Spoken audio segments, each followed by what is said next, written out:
2 terms in the Senate, kayo pa i-graduate ngayong taon na to at gusto niyong mag-mayor. Bakit po? Kasi, di ba, naalala nyo, tuwing na-interview ako sa Senate, paulit-ulit nyo akong tinatanong and hindi talaga ako makasagot kung tatakbo or hindi ako tatakbo. And then eventually, nag-ikot-ikot na tayo sa mga barangay. And yun yung paulit-ulit na hiling nila na at the end of the day, kailangan pa din daw na Binay ang mamumuno sa Makati. One of the last questions. Abby, better. Better ang gusto nung campus camp.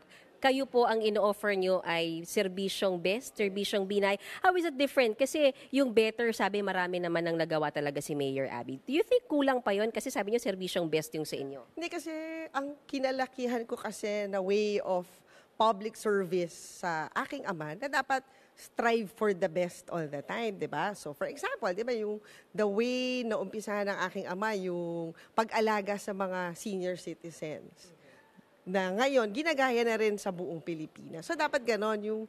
Yung PEG Malagay is best para yung mga iba nating LGUs. Yun yung magiging nila, PEG as services na pwede nilang ibigay sa ating mga kababayan. And last, ma'am, birthday nyo po pala ngayon.